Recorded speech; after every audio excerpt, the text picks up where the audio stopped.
Zero, somewhere on the desert. We are inside the cab where the bomb, this one called Jackhammer, awaits the impulse from control point some 14 miles to the south.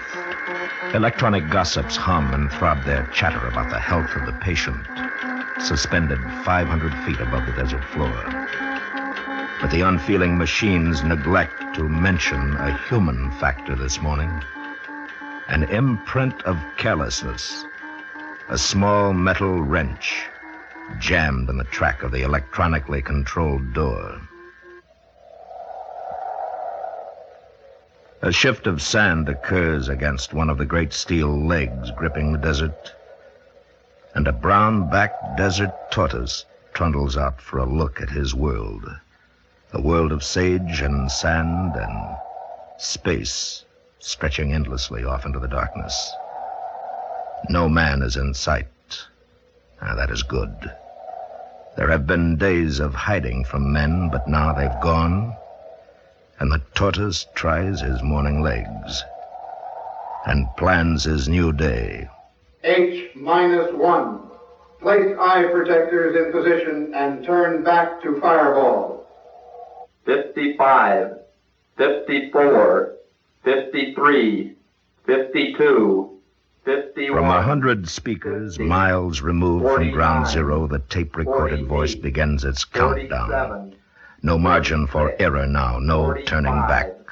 44, Test shot Jackhammer is underway. 42, 41, 40, 39. On News Knob, 14 miles away, a photographer from an eastern paper nervously adjusts his goggles and wonders, what would it be without them?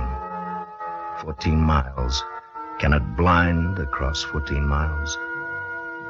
A mile and a half from ground zero, a 22-year-old Marine corporal crouches in a trench on his knees, his head rammed into his arms, per instructions. He and 1,999 other Marines there to prove that man is not afraid. Not really. But what if something goes wrong? 33. What if it's bigger than they think? 31. He hears the endless droning of the taped voice. 29, 28, 27, 26. A little over a mile from ground zero, in a concrete bunker with its air conditioning secured, sits a 37-year-old Englishman, a civil defense man, remembering another time he huddled in a shelter. Only then he was a soldier in London, and the buzz bomb screamed overhead. His uniform, now top secret, designed for the future, and he sits on a padded floor with 12 other men. They want to know what chance their cities will have against the day that 20, must never 19, come. 18, 17, 16, 15. At control point, men sit silently, watching instruments 12, designed to tell them how efficiently Jackhammer does its job. 9, And the 8, tortoise 7, lumbers across his front 6, yard 5, in search of breakfast. 4, 3, 2, 1. Didn't go. What happened, Doctor? Misfire. It's a misfire. Attention all personnel.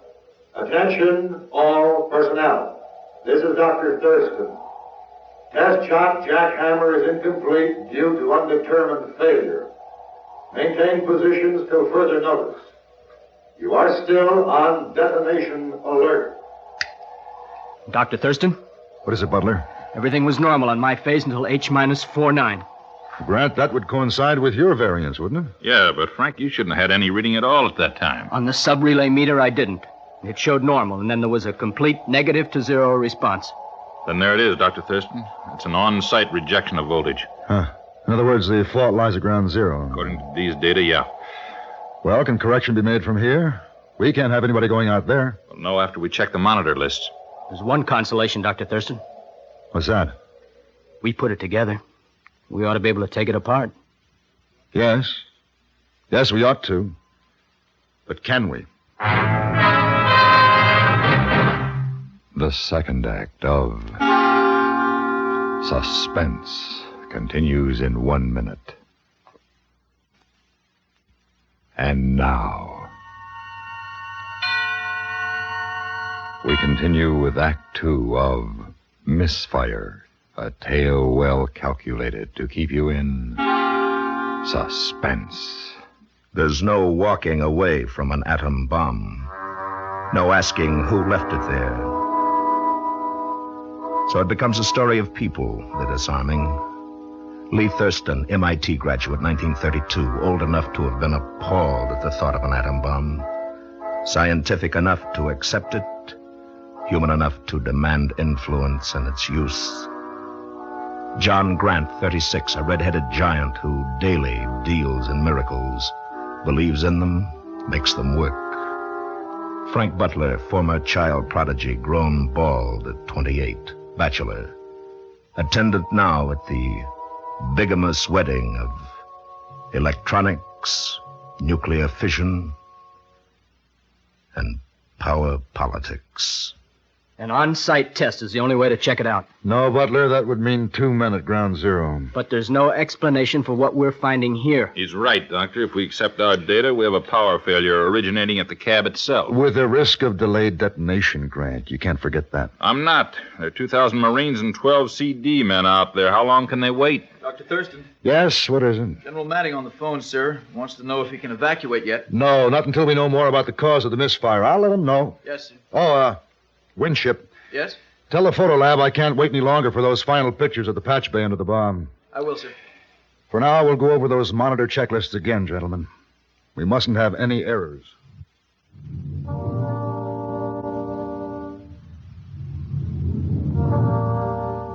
News Knob has a mathematics of its own.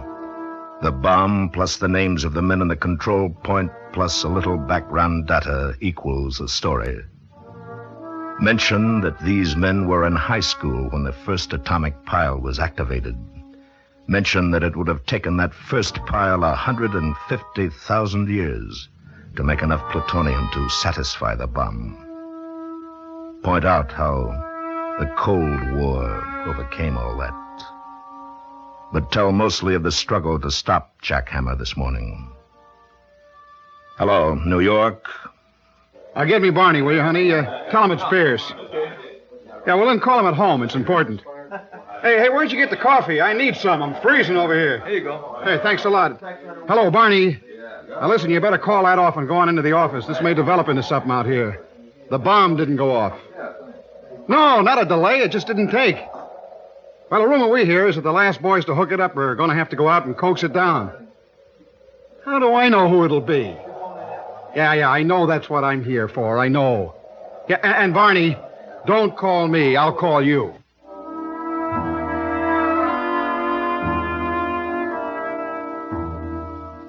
The Marine lies flat now, permission granted. He hears wasted advice from his nearest neighbor on how to run an atom bomb test, but he thinks about Vegas. And he wonders whether he'll ever see her again, that girl with the dark hair, the dark eyes, the wonderful smile, and the Cadillac convertible. In the civil defense shelter, it's hot. No air conditioning for 40 minutes now, these heavy clothes and sealed up this way. Somebody better call control. They've bloody well forgotten us. But they haven't. More important things. Like the photo lab with the final pictures of the victim, Jack Hammer. Pictures of the bomb with its viscera displayed, A to B and yellow to ground. The proper circuit for agony. Well, this one's okay. This one's all right. The pictures show the patch cords are all okay, Dr. Thurston. Wait a minute. Just a minute now. We've always assumed that if we got power to the site proper, that it would go on to the bomb. Of course. The door to the cab completes the circuit. Voltage to the door, voltage to the bomb. All right, then. What if the voltage didn't get beyond the door? Oh, that's impossible. Our monitors show the door completely closed. All right, but what if it didn't? For some reason. What reason? What could go wrong that wouldn't show on the monitors? I don't know, but it's got to be out there. Let me go check it. I can't order anybody out there. I'm asking to go. I'll go with you, Frank. No. But if anybody goes, it should be two. You'd need a phone line during the climb in case we found anything here. You'd need test equipment, tools for opening the door manually, radiation test gear, and a wrench. That disconnect would have to be made immediately, Frank. A wrench? What's the matter? You look ill. No, nothing, sir. I've had no sleep, I guess. 500 feet and no power for the elevator, Frank. I'll go with you. All right. But I ought to go alone. Act 3 of Suspense follows in 1 minute. And now,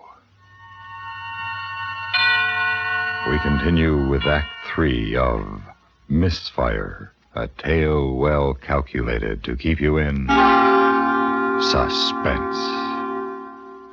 The afterbirth of darkness is light. That insipid gray light of a desert dawn. And the night animals scurry homeward. And the day things began their minor motions. And slowly it begins the gradual creep of light and warmth across the land, till its source explodes in the vastness of the desert, and there it becomes the sudden kiss of heat, heat that warms, heat that kills, and the in-between heat, the heat that expands. Man's product, that awkward wrench, lies in its cramped position on the tower. Having severed the connection to the bomb, it tries to make amends by stretching, ever so slightly expanding, encouraged by the sun. The electronic condensers on the door await their cue, metal on metal. And that blinding concussion that has no beginning nor any end. And the tortoise, unaware, accepts his gift from the land and goes in search of his image. I better go up first, John. No, you got to man the phone. I'll start first, open the door manually, and check for radiation. Then you shoot in and disconnect the thing. All right. Hey, John? Yeah. You think we'll ever get off the tower? We may never get on it if we sit here and talk. Let's go.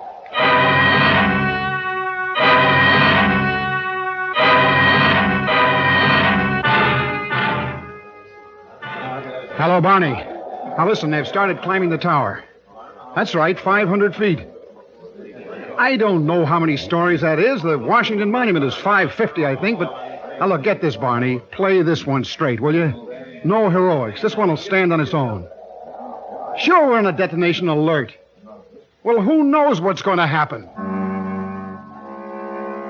Fear of falling. It never goes away.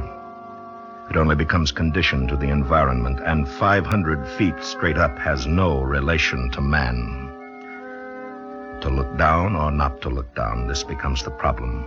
Then what do you look at? The eyes of the man below you? No, they reflect the fear of two men. The expanse of dry lake, do you look at that? No, it shimmers in the coming heat and brings on the dizziness. Or do you look inside? At the fear of God? Yes, you might look there. That might help.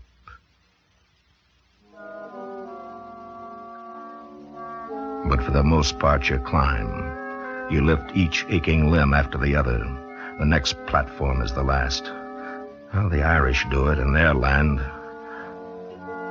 The traveler never has more than a mile to go. Never. Just beyond that rise, sir. And then it becomes easier.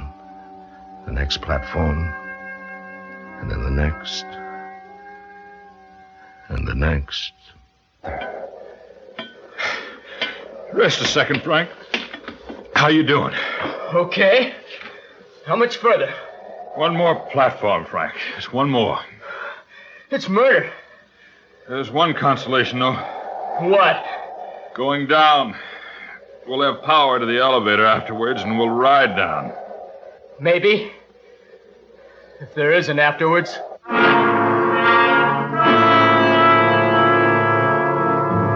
get on the phone and tell Dr. Thurston we're here. Okay. Dr. Thurston? Dr. Thurston? Yes. We're at the top. Good. Have you found anything? Grant is at the door now. We'll make a manual entry as soon as we can. Good. Frank, tell him to read the voltage sheet on this door. I don't think it's completely closed. Check the voltage sheet on the door, Doctor. Hey, Frank, come here. What is it? Yes, hello. Were you talking to me? Hold it, Doctor. Can you see it? Here. Look, from here. There's a small wrench.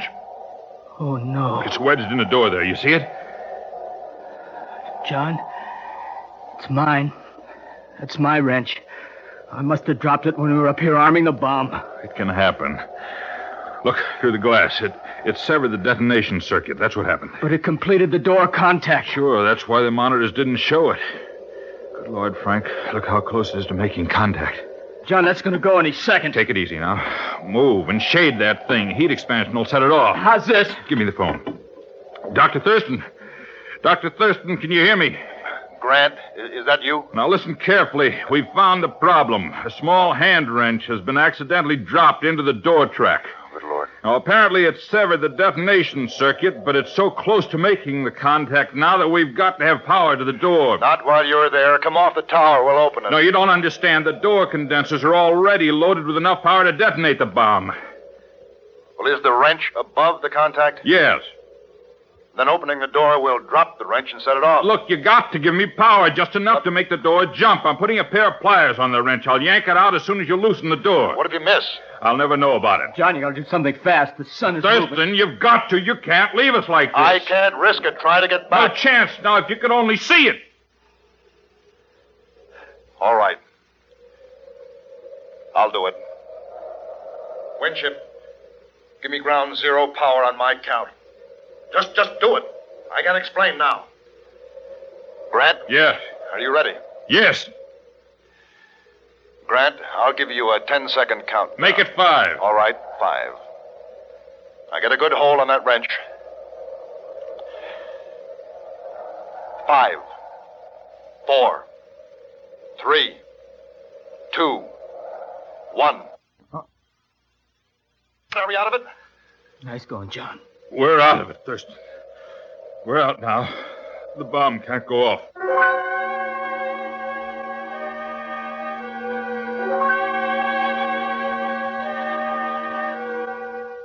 The desert sun works its subtle magic on the wrench, expanding ineffectually on the platform floor. The Marine stands up in the trench.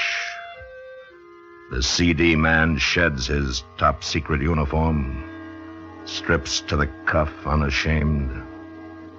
The newsmen converge on ground zero. The redhead and the young, bald man hop from the welcome elevator to see a tortoise scurrying ponderously toward his burrow, and they pick him up. But he pretends not to be there at all. But he is. And they know it.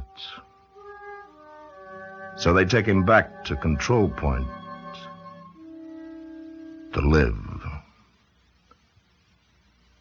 for another day.